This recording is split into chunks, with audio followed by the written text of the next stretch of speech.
नमो अरिहन्ताणं नमो सिद्धाणं नमो अव्ययाणं नमो वाचायाणं नमो लोये सर्वसाहूणम्।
नमः शमयसाराय स्वानुभूत्याशकास्ते चित्समावाय भावाय सर्वभावान्तरजने।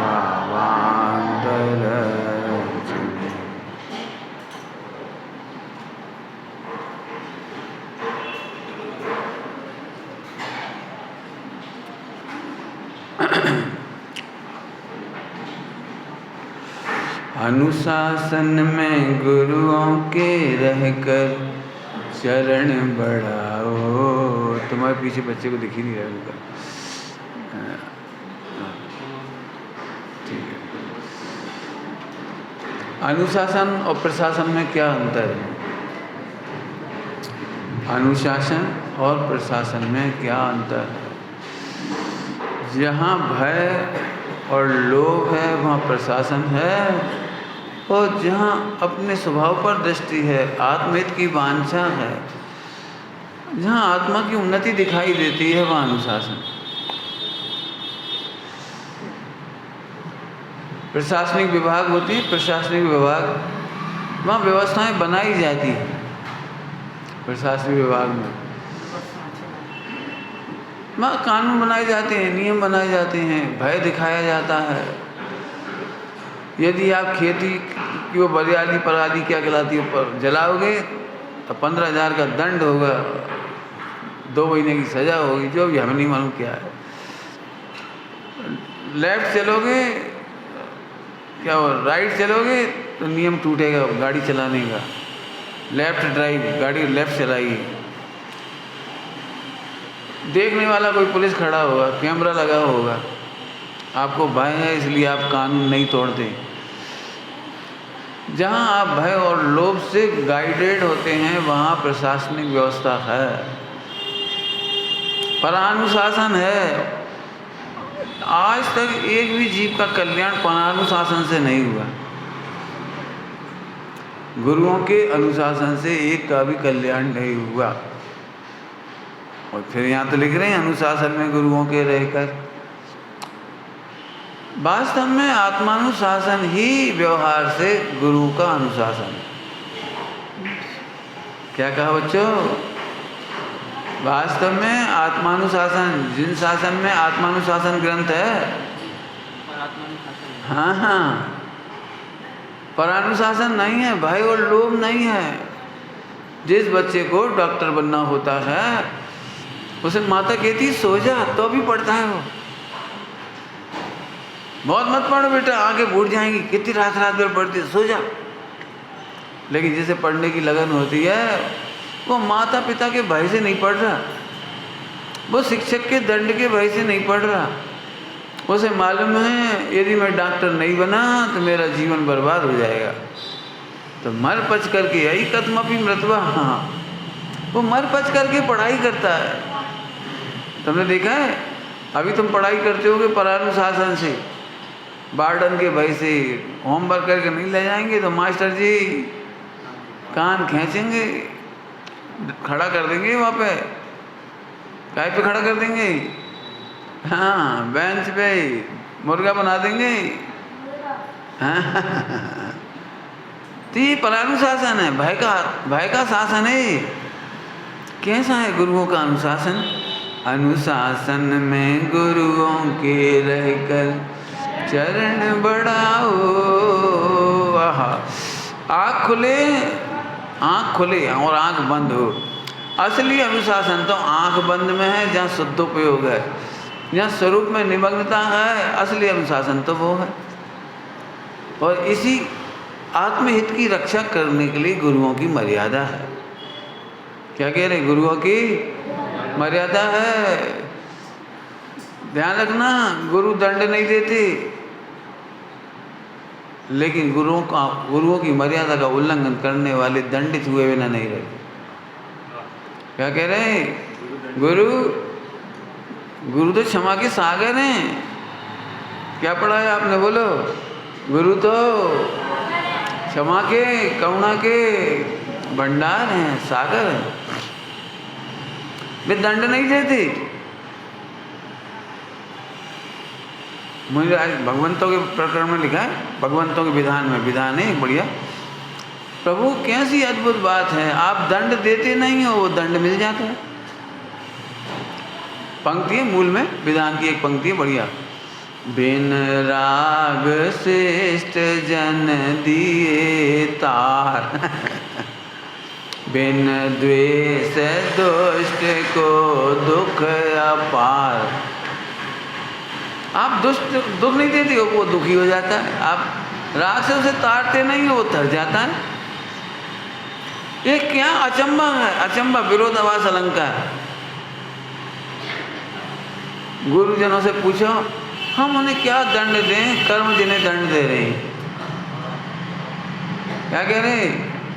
गुरु तो करुणा मूर्ति हैं, करुणा सागर हैं। उन्हें तो ये लग रहा, बेटा ऐसी गलती क्या कर रहे तुम कर्मों से दंडित होगे।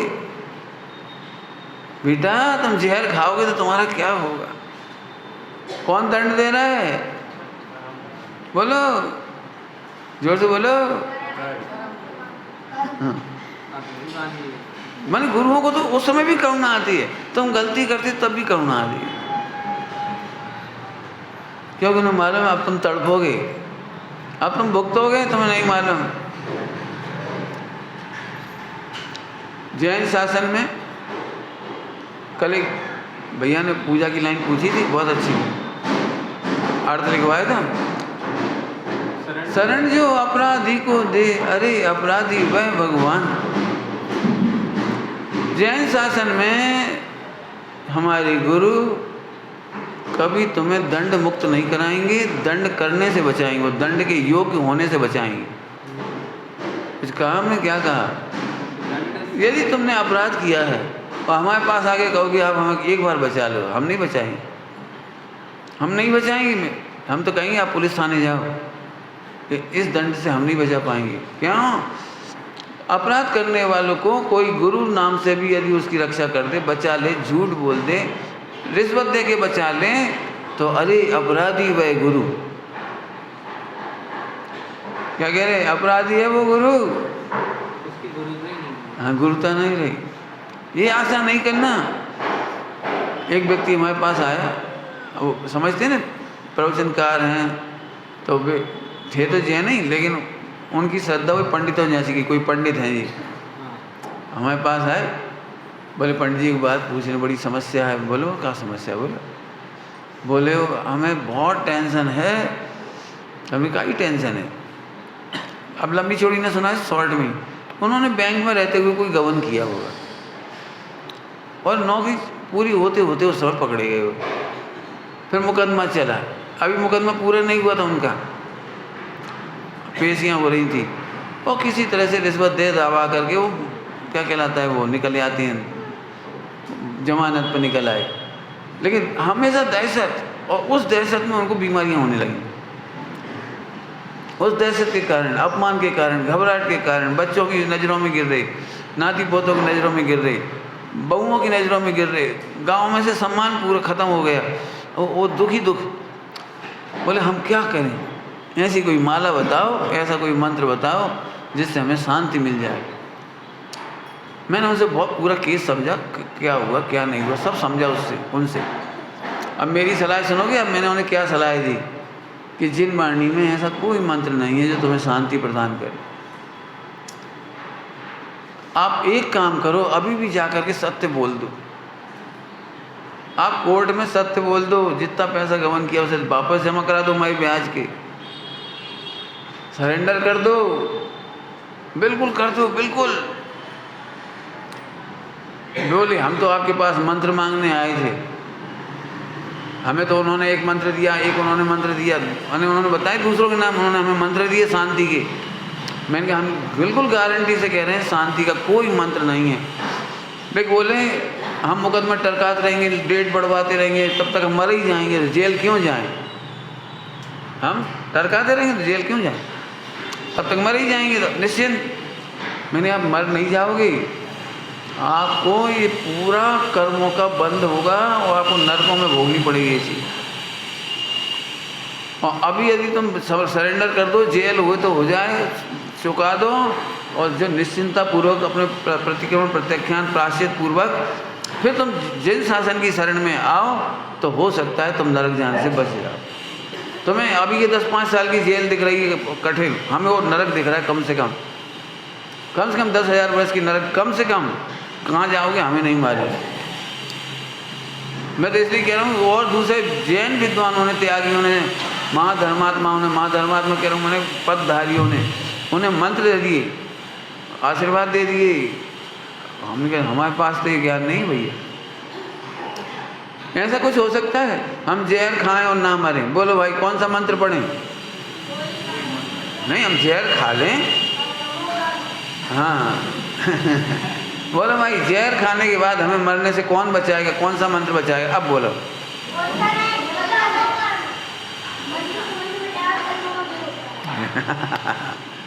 बढ़िया, हमारे का बच्चा बहुत जोरदार है। बिल्कुल बिल्कुल। मैं भी कॉलेज में रहता था तो कॉलेज में कि हमारी सिग्नेचर नहीं होती, कॉलेज की नौकरी में सिग्नेचर नहीं होती, आओ नहीं आओ किसी को पता नहीं लगता आए कि नहीं आए। 100 प्रोफेसर थे, पता नहीं लगता। सुबह से शाम तक 8 बजे तक क्लास चलती थी, सुबह 8 बजे से, कोई देखने वाला नहीं। तो कितने ही प्रोफेसर गोल मार जाते थे। स्टूडेंट से कहते थे कल नहीं आएंगे मत आना, परसों नहीं आएंगे मत आना। विद्यार्थी नहीं आते थे तो पता ही नहीं लगता था किसी को। हमने एक आध बार गोल मार दी ऐसी लेकिन जो आश्रम बंद की पीड़ा हुई वो हमें बहुत भयंकर, वही दिमाग में चल रहा, हमें फ़ायदा क्या है इससे? कितने रुपए बचा लेंगे हम? और जो 24 घंटे में जो हाया हो रही है अंतर में, और भय हो रहा है कहीं प्रिंसिपल ने पूछ ना ले, कहीं नोटिस ना निकला हो, कहीं सूचना ना हुई हो, फला ना हुई हो, कहीं विद्यार्थी ना आ गए हों, हल्ला ना मच गया हो, भय दहशत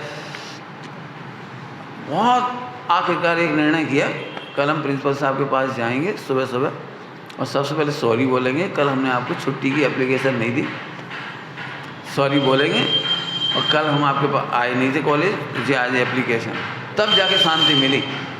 मैंने ये देखा नंबर 2 की छुट्टियां खाने वाले नंबर 1 की CL ही नहीं पूरी कर पाते, जो CL मिलती वही नहीं पूरी होती है, और आखिरी बड़े खुशी से कहते हैं मेरी तो 10 CL बची है, मेरी तो 8 बची है।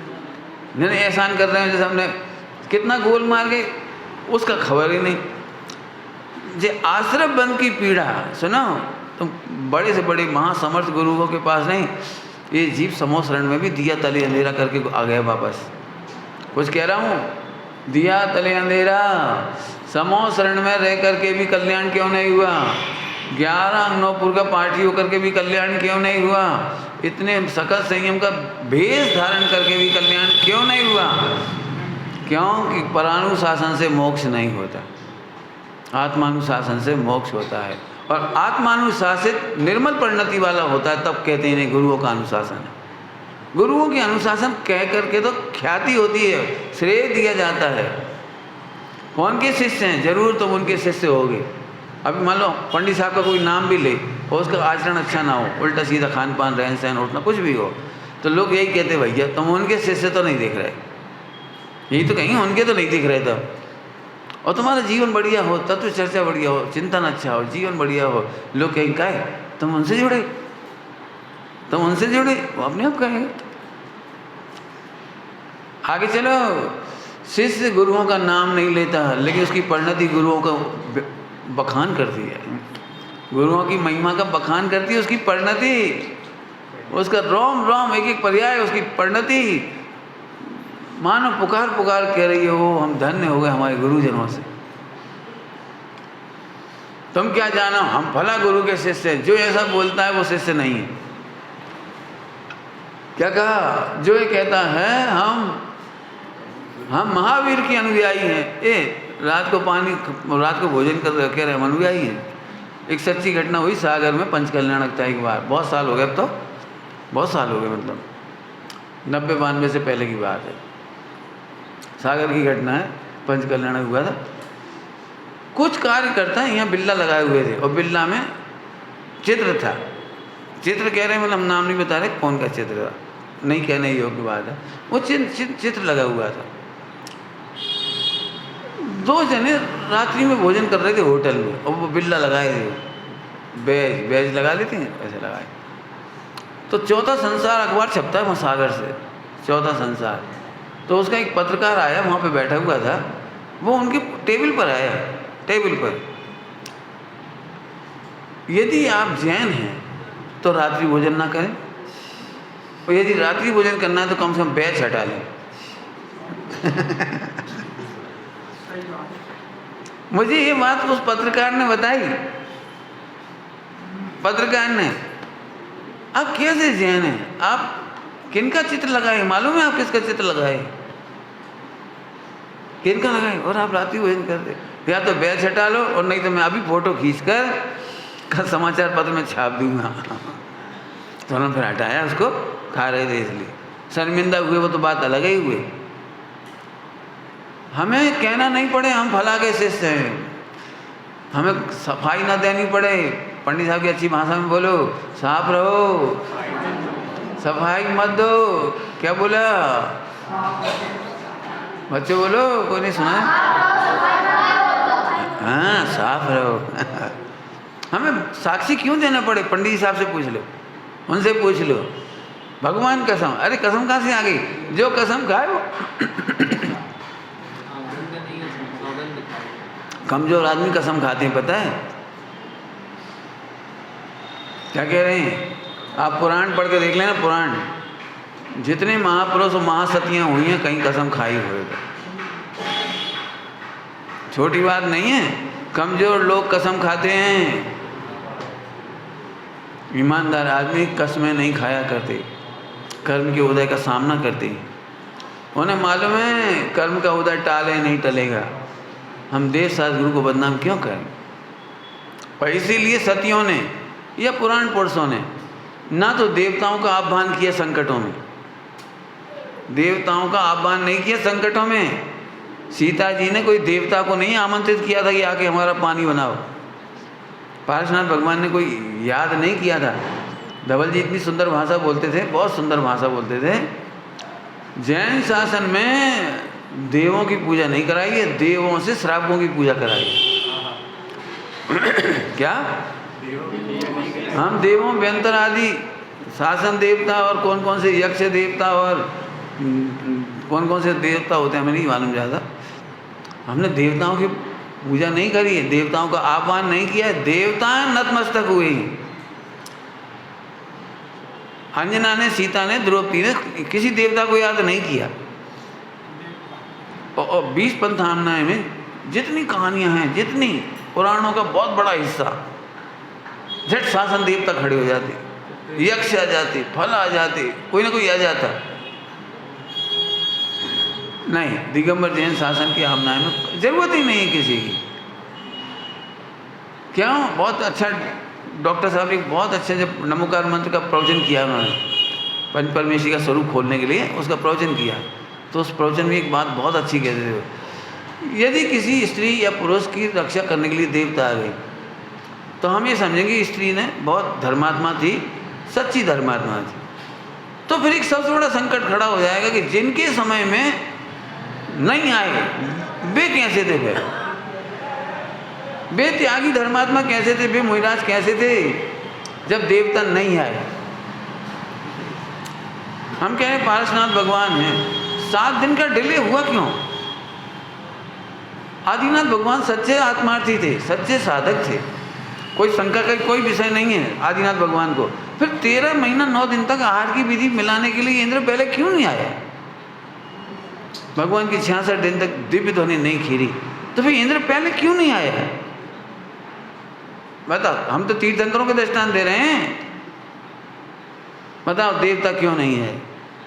तुम झट कहते हो यदि हम सच्चे होंगे तो देवता आ जाएगा, तो ये शर्त नहीं है जैन शासन में। तुम सच्चे होगे तो भी देवता नहीं आएगा। क्यों क्यों क्यों? क्योंकि सच्ची साधना के सेवक नहीं है वे पुण्य के सेवक हैं। क्या बोला हमने? देवता आदि जो सहयोग के लिए आते हैं वे पुण्य के सेवक हैं। पुण्य का उदय नहीं था तो आदिनाथ भगवान की सेवा में नहीं आए, पारसनाथ की सेवा में नहीं आए, नहीं आए। समझ में आ गया कुछ? अभी और भी है, बहुत सारी बातें हैं। हम एक बात कह रहे, अभी एक कहानी पढ़ रहा था मैं, कहानी उसमें वो देवता वहाँ से लेके गायब हो गया, उनको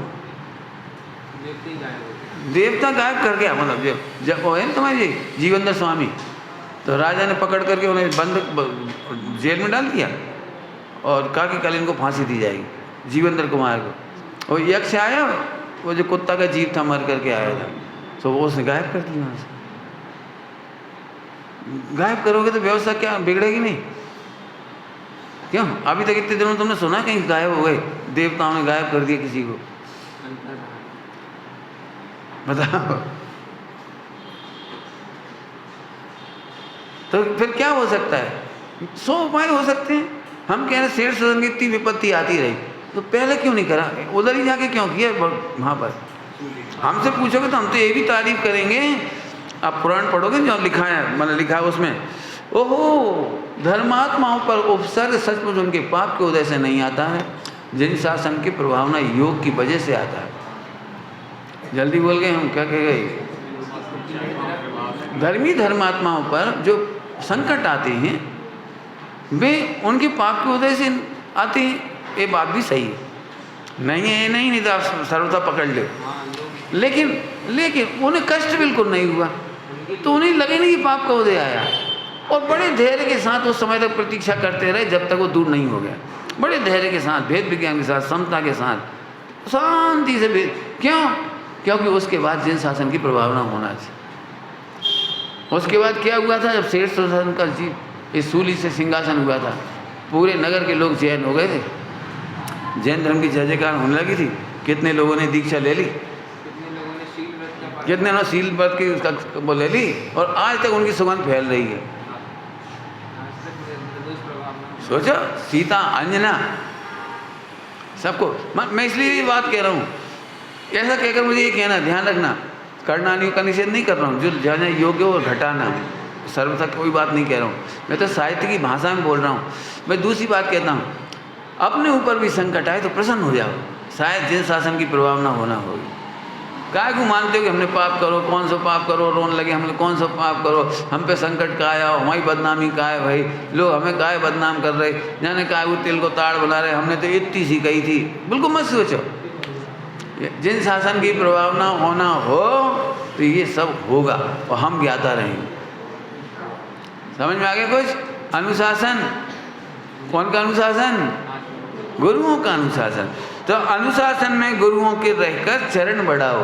अभी व्यवहार की भी बहुत चर्चा है, इस संबंध में तो मैं जरूर चाहूँगा कि गुरुओं की गुरुता और शिष्य की शिष्यता, इन दोनों का वाचन जरूर करो।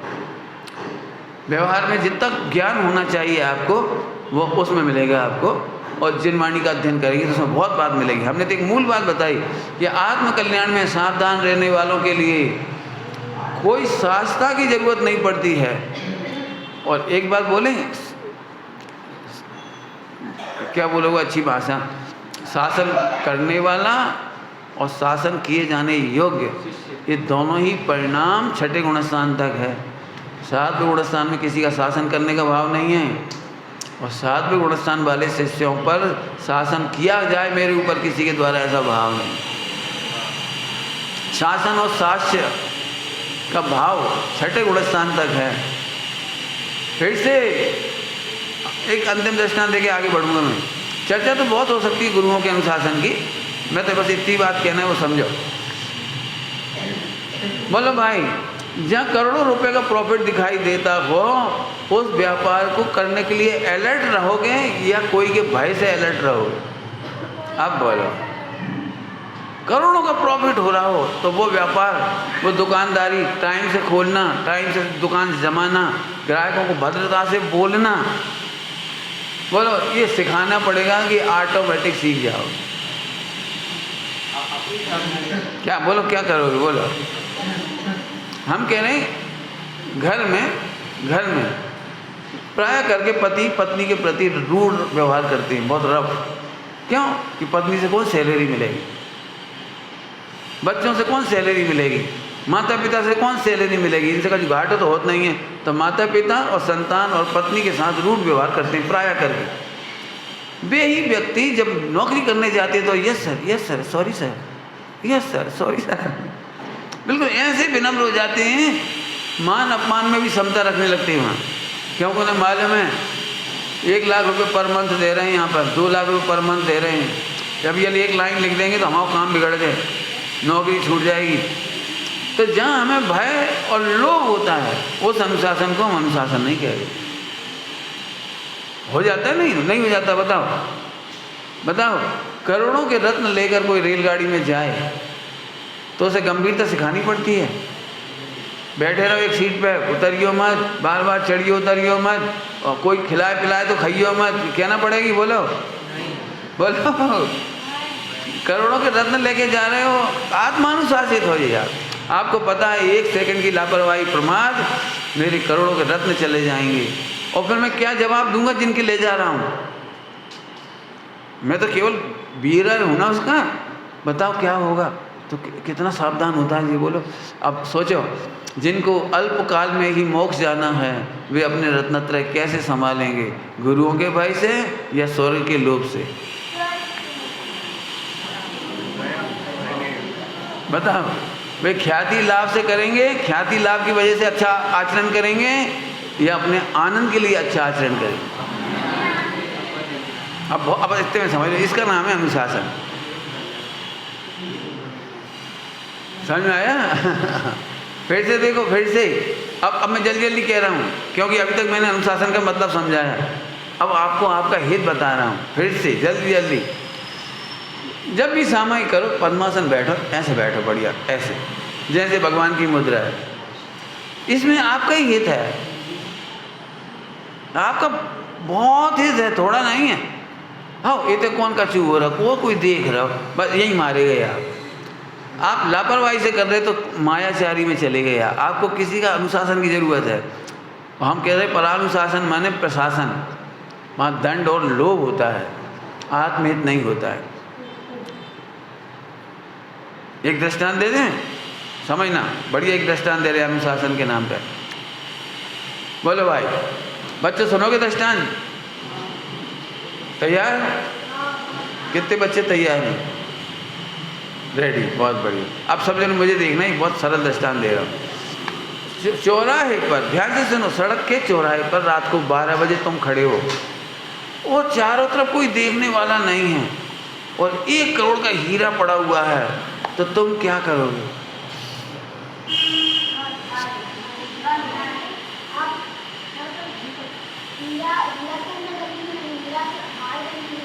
कुछ भी नहीं, गंदा नहीं, मतलब बहुत बढ़िया हीरा पड़ा है, एकदम बढ़िया। बोलो भाई, रात को 12 बजे सड़क के चौराहे पर 1 करोड़ का हीरा पड़ा है, और देखने वाला कोई नहीं, और कैमरा भी नहीं। बोलो भाई, क्या करोगे? अब जो है कह रहे हैं सुनो, अब हमारी सुनो पहले। अब जो कह रहे हैं हम उठा लेंगे, वे चोरी करें या ना करें, चोरी का बंद उन्हें हो ही गया। ठीक, एक उत्तर हो गया, एक उत्तर हो गया। ठीक है, कोई बात नहीं। वहाँ पर दो आदमी तलवार लेके खड़े हैं। जिसने ये हीरा देखा और उठाने की कोशिश करी तो हाथ काट देंगे, गर्दन काट देंगे। अब वहाँ पर लिखा भी है, वो खड़े भी तलवार लेकर। बताओ, वहाँ पर कोई चोरी करेगा? नहीं करेगा। तो बताओ, जब चोरी नहीं करेगा तो चोरी का बंद होगा कि नहीं? क्यों? अब कहा कि चोरी थोड़ी करना कोई। रुक जाओ, उसे चोरी का मन भी नहीं हो रहा। दंड के भय से चोरी का विकल्प तक नहीं आ रहा, दंड के भय से। हाँ बोलो जी। यदि दंड का भय नहीं होता तो समझ गए जी, है परानुशासन। अब समझो एक और दृष्टांत, वहाँ पर कैमरा भी नहीं लगा है और वहाँ पर दो आदमी खड़े भी नहीं हैं, तुम हो और अकेला हीरा है। लेकिन भाई एक सूचना लगी है, जो व्यक्ति इस 1 करोड़ रुपए के हीरे को नहीं चुराएगा उसे 2 करोड़ का इनाम दिया जाएगा। अब बताओ, चुराने का मन वचन काया किसका है? बोलो भाई, चुराने का मन वचन काया किसकी है? बताओ, बोलो, अब बोलो। अब तो चोरी का बंद नहीं होगा ना। हाँ, तो चोरी का बंद अब तो नहीं होगा ना, चोरी नहीं कर रहा कोई। क्यों? काय का भाव कर लिया? कहाँ कर रहा है उसने? समझ गए बच्चे, समझ गए। अब तो समझ गए सब। इतनी दृष्टांत देने के बाद क्रिया हुई या नहीं हुई उससे फर्क नहीं पड़ा, परानुशासन ही है। तुम्हें 2 करोड़ का लोभ था तो भी परानुशासन है, और गर्दन कटने का भय है तो भय में भी परानुशासन है। हाँ, आत्मानुशासन तो इसका नाम है भैया। हम चोरी का भाव ही नहीं आएगा, पराय पदार्थ हम अपने हैं ही कहाँ। एक परमाणु मात्र को अपना नहीं मानते वे चोरी क्यों करें, क्यों करें? बस इसका नाम है आत्मानुशासन। और सुनो, धन्य है तुम्हारे गुरु जिनके ऐसे शिष्य हैं कि पर पदार्थों पर मोहित नहीं होते। ये है गुरुओं का अनुशासन। चलूँ आगे, चलूँ एक बार और फिर से छोटी सी बात कह करके आगे बढ़ेंगे। गुरुओं का अनुशासन किसका नाम? कि गुरुओं ने तो शासन दिया था। अब क्या कह रहे हैं? गुरुओं ने तो क्या दिया था? वीर शासन जयंती। शासन माने उपदेश दिया था। तो गुरुओं ने तो उपदेश दिया था और उपदेश का अनुकरण किया, इसका नाम है अनुशासन। समझ में आया? गुरुओं ने उपदेश दिया तो तुम आत्मा हो, तुमने आत्मा मान लिया, ये अनुशासन है। अब बोलो कौन कौन बोलेगा? एक गुरुओं ने कहा था पाप नहीं करना और तुमने पाप नहीं किए, ये है अनुशासन। इसमें भय और लोभ नहीं है, भय और लोभ नहीं है, ये अनुशासन। हाँ, शासन और अनुकरण करके, अब द्वादशांग का अनुकरण करके जो परिणति हुई है उसका नाम अनुशासन। समझ में आ गया कुछ? हम तो पक्के अनुशासन में हैं। क्या अनुशासन में? अनुशासन क्या कहें, एकांत होगा। एकांत तो केवल चरणानुयोग वाला अनुशासन कर लोगे, लेकिन ध्यान रखना अनुशासन में 4 अनुयोग होते हैं। केवल हम नहीं भैया, हम तो पंडित जी की आज्ञा में हैं, पंडित जी ने कही थी बिना छनो पानी नहीं पियो, हम तो छान के पानी पिए। बहुत बढ़िया, अच्छी बात है जी। ये अनुशासन में केवल आपको पानी छानने की क्रिया के लिए आई। आगे बोलो, 4 अनुयोग निर्मल हुए कि नहीं हुए? आपकी परिणति में 4 अनुयोग। भैया गुरुओं की बात नहीं भी मानेंगे तो गुरुओं का क्या बिगड़ेगा? लेकिन हम छना पानी नहीं पिएंगे, जो जीव घात होगा उसमें कर्णानुयोग क्या कह रहा है, फिर उसके फल में कर्णानुयोग क्या कह रहा है, हमें क्या फल होगा? 4 अनुयोग का विचार करने वाला जीव अनुशासन से बाहर कभी नहीं जा सकता। हम क्या सिखाते तुम्हें रोज? इसका फल सोचो क्या होगा, इसका फल सोचो क्या होगा, इस निदान बंद का क्या फल होगा। यही तो चर्चा करते हैं और क्या ही चर्चा करते हैं। फिर से समझ में आ गया? 4 अनुयोग का शासन। क्या बोला? 4 अनुयोग का शासन। शासन माने उपदेश और उसका किया अनुकरण, तो अनुशासन हो गया। समझ में आ गया? पानी छानने के साथ द्रव्यानुयोग से सोचो, आत्मा पानी छानता भी नहीं और पीता भी नहीं। और चरणानुयोग में बोलो अप्रमत्त रह करके पानी छानेंगे, प्रमाद नहीं करेंगे, लापरवाही नहीं करेंगे। प्रथमानुयोग बोलो जो निर्दोष आचरण करते हैं उनकी प्रशंसा होती है। कर्णानुयोग ऐसे जीवों के कर्मबंध कैसे होंगे, बोलो कि साता रूप होंगे और शुद्धोपयोगी होंगे तो संबंध जरा रूप होंगे। ऐसे चारों अन्यों की निर्मलता होगी। समझ में आया भैया? अनुशासन का मतलब समझ में आया? चलूँ आगे? अब चलते अपन आगे, क्योंकि आगे की लाइन भी लेनी है अपने को। हाँ बोलो भैया। बहुत बढ़िया, चलो एक बार फिर सुन लो, अच्छी बात है। ये तो अच्छी आनंद आता है, कोई जिज्ञासा से पूछता है। फिर से चार अनुयोग गुरुओं का उपदेश है, भगवान का शासन। सुबह आए ना वीर शासन जयंती, तो शासन में द्वादशांग का ज्ञान समझ लो, चार अनुयोग का ज्ञान का ये होता है। अब शासन तो मिल गया, अनुकरण करोगे तो अनुशासन बनेगा। अनुशासन किसी को खुश करने के लिए नहीं है, गुरु जी खुश हो जाएंगे अपन ऐसे रहो। गुरु जी को मालूम पड़ेगा हम 10 साल से पूजा कर रहे हैं, गुरु जी खुश हो जाएंगे, तो ये अनुशासन नहीं कहलाया। अपने आत्महित करने के लिए और अशुभ भावों से बचने के लिए शुभ भाव में प्रवर्तो, और शुभ भाव में प्रवर्ते समय भी शुद्धोपयोग का ख्याल रखो, शुद्धात्मा का ध्यान रखो, शुद्धात्मा के अनुभव का प्रयत्न करते रहो। ये गुरुओं का अनुशासन हो गया। अब इसमें चारों अनुयोग होंगे। निर्दोष आचरण होगा तो प्रशंसा होगी, ये प्रथमानुयोग। निर्दोष आचरण होगा, ये चरणानुयोग। निर्दोष मन वचन काय होंगे और शुद्धात्मा की दृष्टि होगी तो चौथा गुणस्थान की विशुद्धि। तो वैसे कर्मबंध का उदय, अभाव आदि आदि होंगे बंद, जैसे जैसे होंगे वैसा होगा, ये कर्णानुयोग बताएगा। और आत्मा परिपूर्ण परमात्मा तत्व है, अकर्ता तत्व है। योग्य कर्तव्य के साथ अकर्ता देखने का व्यवहार। जल्दी बोले, क्या बोले? योग्य कर्तव्य के साथ, योग्य कर्तव्य चरणानुयोग और अकर्तत्व देखना द्रव्यानुयोग। और दोनों के बैलेंस के समय में कर्णानुयोग क्या कहेगा? पुण्य बंध होगा आदि आदि। और उदय क्या, उदय होने पर तुम्हारा उदय कैसा होगा ये मालूम पड़ जाएगा। और ऐसे जीवों की प्रशंसा होगी, निंदा नहीं होगी। चार अनुयोग समझ गए? ऐसे हर एक चीज़ में घटाना। कई बार मैंने यही देखा है अभी तक के अनुभव कि लोग गुरु जी को, पंडित जी को खुश करना चाहते थे तो वे अच्छे अच्छे काम करते। पंडित जी साहब हम तो जब प्रतिज्ञा ले गए थे जो पाठ रोज़ करेंगे तो करत हैं बिल्कुल, सुबह 5 बजे उठ जाता हम बिल्कुल। तो पंडित जी बोले हमें क्या बता रहे, उठ जाओ तो तुम अपने नाजी उठ जाता, हमें बता इसका फायदा हो रहा था कि नहीं, आप सुन के यदि ऐसे कर दोगे तो हम और आगे बढ़ाते रहेंगे, और जब आप ही ढील दे दोगे तो हमें फिर ढीले हो जाएं। तो गुरु ये कहते हैं, सुनना ध्यान से, गुरु ये कहते हैं शिष्य बैल नहीं है कि हमने डोरी में ढील दी और छूट के भग गए। गुरु कोई बैल, शिष्य थोड़ी बैल थोड़ी है, हम कोई बैलगाड़ी के मालिक थोड़ी हैं सिर्फ खींचे रहें। आज केवल एक ही दृश्य लिखा है मैंने इतनी देर बैठ करके, वो पढ़ना बस, अभी इतना ही कह सकता हूँ। इंद्रभूति, गौतम स्वामी और तीनों भाई, वायुभूति, अग्निभूति, तीनों, ये तो सबको ही पता है कि मानस्तंभ के सामने उन्हें सम्यक दर्शन हो गया और भगवान से कुछ बातचीत भी नहीं हुई, चर्चा की वार्ता नहीं हुई, न देवता नहीं खिली, फिर भी उन्होंने दीक्षा ले ली। तो इस रूपक को खींचा है कि आखिर इस बीच में हुआ क्या होगा, क्या हुआ होगा, सोचो क्या हुआ होगा। चर्चा हुई नहीं, वार्ता हुई नहीं, जो इंद्र ने प्रश्न रखा था उसकी तो बात ही नहीं हुई रास्ते में कहीं, न भगवान से बात हुई, न कच्ची हुई, और हाथे से कपड़ा उतार दे, दीक्षा ले ली।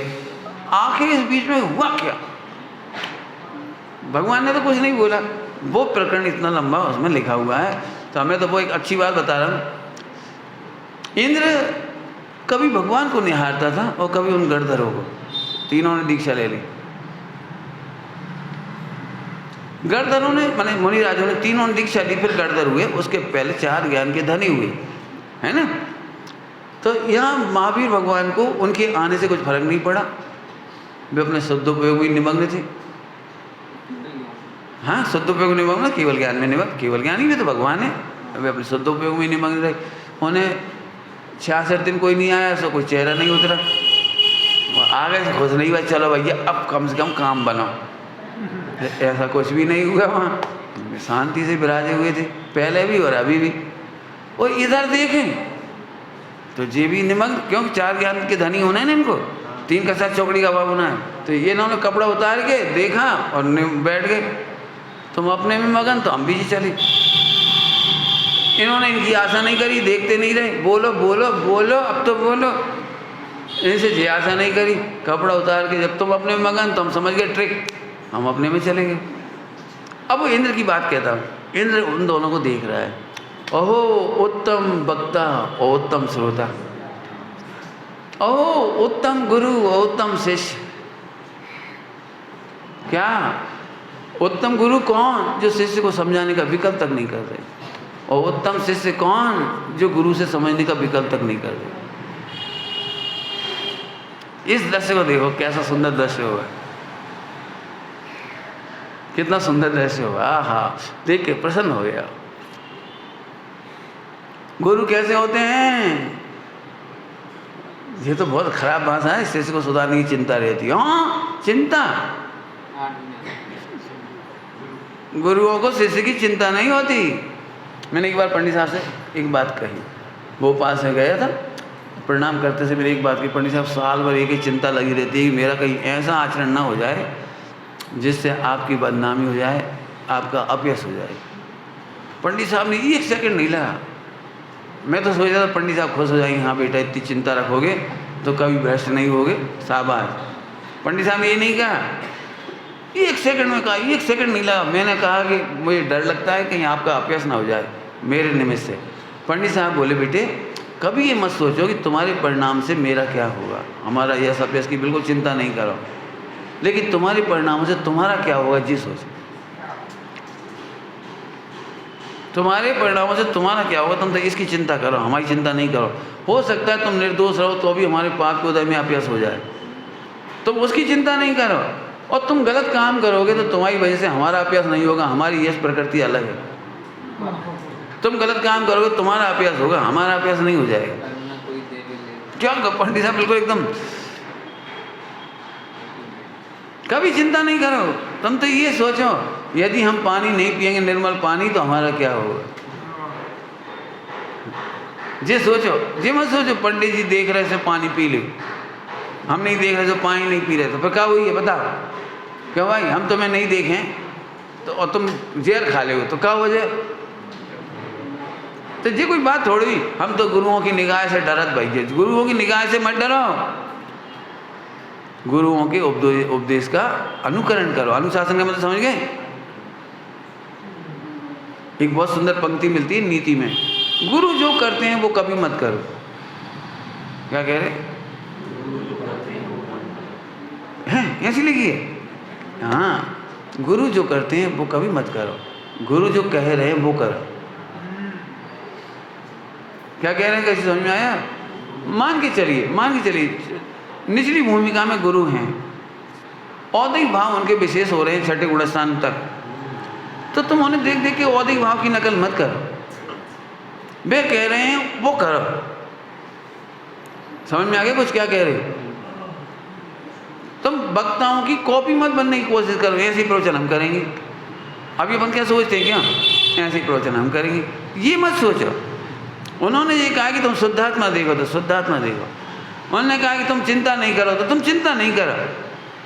यदि तुम सचमुच गुरुओं के अनुशासन में हो और गुरु ने कहा चिंता नहीं करो तो चिंता मत करो, और गुरु ने कहा कि चिंता करो तो करो। फिर नहीं समझ में आई कैसी सियादबाद है? जहाँ चिंता करने लायक है वहाँ तो तुम चिंता करते नहीं हो, और जब हम बार बार कह रहे आत्मा अनादि अनंत निर्मल है, गायक है, स्रोत है, लेकिन बहुत चिंता लग रही, बहुत चिंता लग रही। जहाँ क्या चिंता नहीं करना चाहिए वहाँ, जहाँ सहज होते हुआ परिणाम है, सहज होता हुआ परिणाम वहाँ चिंता करते हो, और जहाँ योग्य कर्तव्य वहाँ तुम चिंता नहीं करते। ये मिथ्यात्व है। क्या बोला? ये मिथ्यात्व है। योग्य कर्तव्य में करो चिंता, माने सावधानी, चिंता माने आध्यान नहीं, चिंता माने सावधानी, सावधानी करो, विचार विवेक पूर्वक करो, अयोग्य मत करो कर्तव्य के नाम पर। और जहाँ तुम्हारी कर्तव्य नहीं चलता, सहज परिणमन होता है, वहाँ तुम ज्ञाता रहो, चिंता मत करो। अब नोट करना है, नोट करना कहाँ कहाँ चिंता करने लायक और कहाँ नहीं करने लायक, तब गुरुओं का अनुशासन माना। आप मेहनत करनी पड़ेगी, मैंने सुबह ही कहा था, अभी बहुत मेहनत करनी पड़ेगी। गुरुओं का अनुशासन, लकीर के फकीर मत बनो। फिर से बोल रहे, गुरुओं की देखा देखी मत करो, और गुरुओं के अनुशासन के नाम पर पंडित साहब खुद ही बता रहे, इसमें पढ़ो आगे। अगला छंद है, छोड़ो मिथ्या सब अटकलें, यह वृत्ति है बाधक। अटकलें, पंडित साहब तो बहुत ही खराब भाषा में बोले, तो खराब भाषा में, अच्छी भाषा में तो नहीं बोल पा रहे हैं।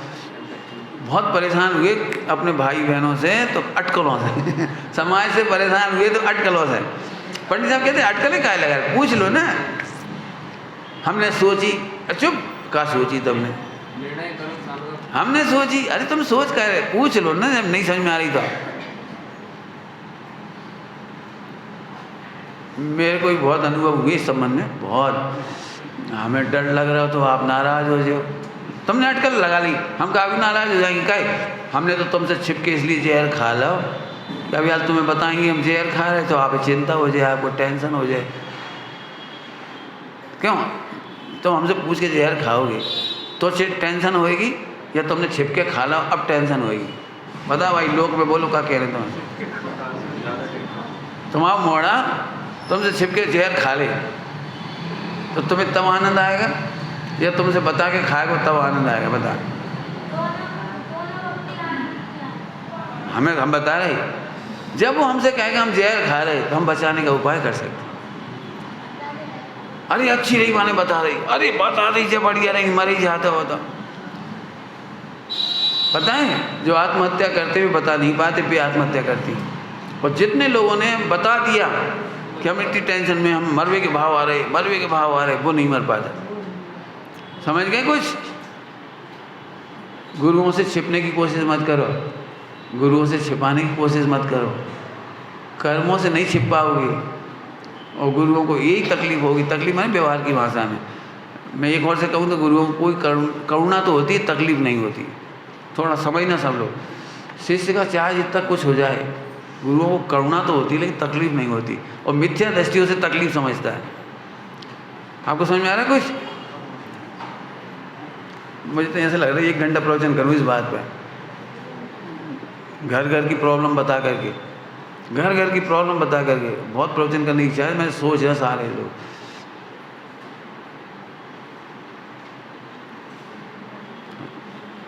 बहुत बहुत विचारना इस पे। भैया तुम बताओगे तो कोई बचाने का उपाय शुरू में कर सकता है, और छिप करके तुम करते रहोगे तो तुम तो भयंकर दुखी हो गई, तुम्हारा तो पतन हो गई। लेकिन गुरुओं को यही करुणा होगी, ध्यान रखना। कष्ट नहीं कह रहा हूँ मैं, फिर से कह रहा हूँ, मिथ्या दृष्टि कष्ट मानता है और गुरुजनों को करुणा आती। आपने भजन सुना होगा वो,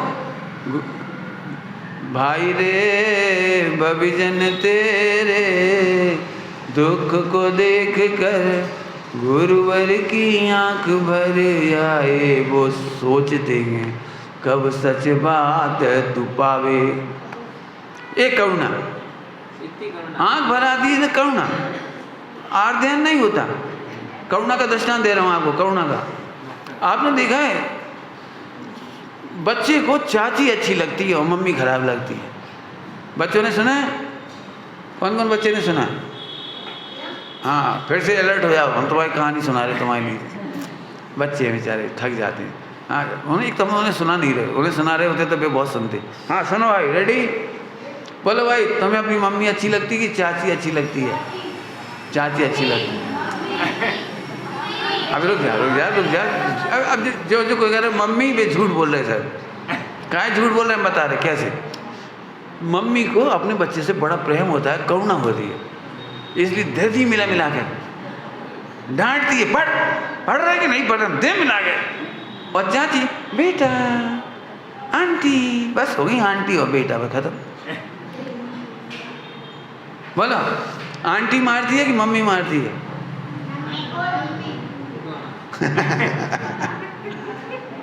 बोला, मैंने घर में और लोग होते ना डांट मार नहीं करते, क्या पहले तो मोड़ा मोड़ी से भोले भाले लगा, एक खेल लेन दे रही, का खेलन नहीं दे रही, चाल रहे खेल खेल खेलो। हाँ, समझ गए कि नहीं? तो अब मम्मी चिल्लाती भी है, डांटती भी है, मारती भी है, रोटी नहीं देती, खीर नहीं देती। अब अंध पापा है ना, हमने कही तो सुनी हो आज तो डराती भी है। बताओ, ऐसे समय मम्मी खराब लगती है, लेकिन ये करुणा है। ऐसे ही गुरु करुणा करती है। वे हाँ, वे तुम्हारे अच्छे के लिए दंड भी देते दिखाई देंगे, दंड नहीं देते, हम कह रहे करुणा करती, ताड़ना भी देते हैं। हाँ बिल्कुल सही, अब तो तुम समझ गए, बिल्कुल होश में आ गए सब। आगे समझ आया? तो गुरुजन को यदि तुमसे प्रेम होगा तो जरूर ताड़ना देंगे, और ताड़ना नहीं दे तो गुरु नहीं। व्यवहार में इतनी प्रशंसा लिखी है उन गुरुओं की जो अपनी लातों से ताड़ना दे करके भी शिष्य को भगवान बना देती, उसके दोष निकाल देती। मीठा मीठा बोलें और दोष ना निकालें, ऐसे गुरु को कोटि शत्रुओं से भी बड़ा शत्रु जानकर दूर से तज देना चाहिए, ऐसा लिखा है। अब अटकलों की बात आ गई। अटकलें, इतनी अटकलें लगाते हैं, हमने सोची आप नाराज हो जाओ।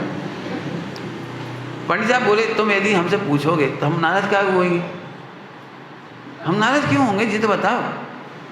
नहीं, तुम्हारे मन में कोई और पाप है, नाराज उससे होने का डर लगता है तुम्हें। यदि आप निश्चल भाव से अपने दोष बताओगे तो गुरु तो करुणाशील होते हैं, वे नाराज नहीं होते, नाराज नहीं होते, कभी नाराज नहीं होते। पंडित साहब ने इसको दूसरी भाषा में बोला, अरे गुरु नाराज क्यों नहीं होंगे? अवश्य ही नाराज होंगे। अब ना राज नहीं समझ में, राज माने उनकी और तुम्हारे बीच में कोई राज नहीं रहेगा। तुम भी पारदर्शी हो, गुरु भी पारदर्शी, बिल्कुल राज नहीं बचेगा, कोई रहस्य की कोई बात नहीं होगी। इसलिए तुम्हें संपूर्ण समाधान मिल जाएंगे। इसका नाम है नाराज होंगे। समझ में आ गया क्या कह रहे? नाराज होते हैं एक अर्थ, और एक नाराज होते हैं ये दूसरा अर्थ, दो अर्थ अलग अलग है। चलें, तो अटकलें मत लगाओ, वे तुम्हारे आत्म कल्याण में बाधक है। निर्णय करो, स्वानुभव करो, यह वृत्ति है साधक। निर्णय की तो बहुत ही बात है, सुबह से ही बात चल रही है, रोज ही चल रही है। पंडित साहब एक बात कहते हैं, हम जो कह रहे हैं वो मत मानो, आगम से मिला के मानो, और तुम्हारे हित में है ये मानो, निर्णय करके मानो। कुछ कह गए हम, माने मैं 2-4-10 घंटे में भी नहीं समझा सकता ये जो लाइन में कह रहा हूँ, 2-4-10 घंटे में भी नहीं समझा पाऊंगा, इतनी गरिष्ठ बात है। फिर से क्या कहा? आगम से मिलाओ और अपने हित के लिए है ये निर्णय करो, अपने हित के लिए निर्णय करो। तुम लोग क्या करते हो निर्णय? बताओ क्या क्या निर्णय करते हो?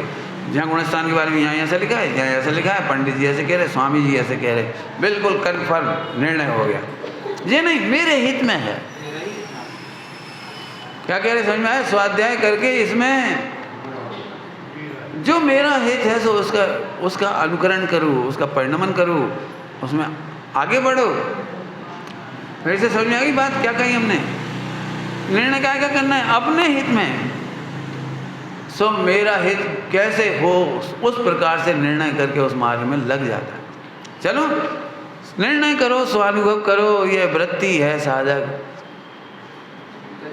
फिर से सोचो, अटकलें छोड़ो और निर्णय करो, अटकलें छोड़ो और निर्णय करो। हमें क्या लगता है, अब थोड़ा सा एक पॉइंट बता रहा हूँ, वैसे बहुत मैंने कहा 8-10 घंटा भी कम पड़ेंगे इसे बताने में, लेकिन एक बात करें, हमसे एक गलती हो गई। अब हमने गुरुजी को इसलिए नहीं बताई कि हमने पहले ही अटकलें लगा ली, कहा कि इत तो बड़ो दोष भाव है, उनकी नज़रों में गिर जाएंगे और वे तो बहुत नाराज़ हो जाएंगे, वो हमें से कहेंगे 4 दिन को उपवास करो, और हमारी बस की नहीं 4 दिन को उपवास की, भैया हम तो मरे ही हैं, चक्कर आ जाए, ऐसे निकल जात हम लोग तो जी घबराहट है। वे बहुत ही दुष्ट हैं, बहुत ही दृढ़ हैं, वे बहुत ही कठोर हैं, वे हमें अभी यहाँ लाई वे तो एकदम ऐसी सज़ा दे देंगे। अब ये अटकलें लगा रहा है, अटकलें लगा रहा है, समझ में आए? इसने निर्णय नहीं किया कि पारदर्शी होने में फ़ायदा है। गुरु को तेरी हत्या नहीं करनी है, वे तेरे दोष मिटाते हैं, तुझे नहीं मिटाते हैं। एक बात, वे दोष मिटाते हैं, तेरे शरीर को भी नहीं मिटाते हैं। ये तू अटकलें लगा रहा था, और तुमने धीरे धीरे छिपाते छिपाते छिपाते तिरंज गति में चले गए, छिपाते छिपाते। अब बताना, अब ज़्यादा बड़ी सज़ा मिली कि गुरु बड़ी सज़ा दे रहे थे? 4 दिन का उपवास दे देते, 2 दिन का देते, 1 दिन का देते, कितना ही देते। वे क्या करते ये उनके ऊपर है। एक बार बताओ, क्यों तुम इसलिए डॉक्टर को सही बात नहीं बताते कि अब वाला ये चीरा फाड़ी कर दे हो। यदि हम कह देंगे इधर दर्द है और इधर गांठ हैगी तो अब भैया पेट फाड़े हो, हम बता ही नहीं रहे। डॉक्टर ने चेक करो, कहा दर्द हो रहा हो तो रहो, तो नहीं हो रहा, नहीं हो रहा। अब हो रहा क्या? अभी भी नहीं हो रहा, अबे भी नहीं हो रहा। तो फिर एक्सरे में काहे आ रहा हो फिर कि नहीं डॉक्टर साहब कछु चिंता की बात नहीं, 2-4 दिन में है, गैस मैस हुई है, सही हो जाए, मरेगा को। अरे गुरु को, डॉक्टर को ऑपरेशन करना तो ऑपरेशन करेगा, इंजेक्शन चाहिए तो इंजेक्शन देगा, दवाई देगा तो दवाई देगा। बोलो भाई अटकलें लगा के डॉक्टर को इलाज कराते हो तो अटकलें लगाकर गुरु के पास मत जाओ। हम तो इसलिए नहीं कह रहे, दोस्त तो हमें ही मिटाने हैं, गुरु तो मिटा नहीं देंगे। अब हम भी जाने थे हमारी गलती है, अब मिटाने तो हमें ही। अब कहाँ बताएं, हमारा उदय, हमारी योग्यता, हमारी काल लब्धि, हमारी भविता, हम भी सब जानत, जो मिला गए, तुम सब जानत। तुम सारे शास्त्रों के पारगामी हो जाओ, लेकिन दोष छिपाने में बुद्धि जाती है तो पूरा जहर में परिणमित हो जाता है। पूरे शास्त्रों का ज्ञान, शिवसम ज्ञान जहर में परिणमित हो जाता है, अर्थात मिथ्यात्व रूप हो जाता है, मिथ्या ज्ञान रूप हो जाता है। सीख जाते हैं ना, जो भविता, क्रमबद्ध, फला, अकर्ता, अभोक्ता, ये सब जहर रूप परिणमित हो जाता है। इसलिए नहीं, एक बात समझो, हमारा इसमें ही हित है कि हम तो गुरुओं को बताएंगे। मैंने अपने बारे में लिखा था पंडित साहब को कि फिर तुमने उन्हें गुरु बनाया काहे के लिए? यदि तुम्हें छिपाना ही है तो उन्हें गुरु बनाया काहे के लिए? इतनी खुशी होती थी, छोटी छोटी बातों पर पंडित जी टोकते थे तो कई लोग इसी पे नाराज हो जाते, इतनी सी बात पे टोक दी, इतने मत खड़े हो, इतने मत बैठो, ऐसे काहे बैठे होते, काहे देख रहे, इतनी सी गलतियों पर डांट दे पंडित जी। मुझे इतनी खुशी होती थी इस पर। ओहो, जो इतने छोटे दोस्त पर वज्रपात करते हैं तो बड़ा दोस्त तो जीवन में हाई नहीं पाए। क्या कह रहे? धन्य हमारे गुरु जिनके अनुशासन में इतना सा दोस्त नहीं बर्दाश्त करते। होता भाई बड़ा दोस्त कैसे बर्दाश्त करेंगे? हमें तो धन्य, हमें गुरु मिल गए सही। और अभी कितने लोग इसलिए नाराज होते, तब इतनी सी बातों पर टोकर, इतनी सी बातों पर टोकर। ध्यान रखना, लिखा है समय सारथी परमागम में सर्वश्रुत ज्ञान अधिकार में, विष वृक्ष का बीज यदि इतना पल्लवित हुआ तो वहीं मिटा दिया, इतना हुआ तो अभी तो मिटा दिया, इतना होगा तो अभी मिटा दिया। जैसे ही ज्ञान में आए विष वृक्ष के बीज को समूल नष्ट कर दो, ऐसे ही तुम अपने कर्मों को मिथ्या है मिथ्या मिथ्या कर लो। आई बात समझ में आ रही? आहा कितना सुंदर। तो निर्णय करो, स्वानुभव करो, ये वृत्ति है साधक। और अंतिम पंक्ति, साधना सम्यक करो ध्रुव साध को पाओ, सम्यक की रक्षा करो बात। हाँ अब जग गए सब लोग, बढ़िया, बहुत अच्छा। बस छोड़ रहे अब तुम्हें ना, साधना सम्यक करो। साधना सम्यक ही नाम है काय है।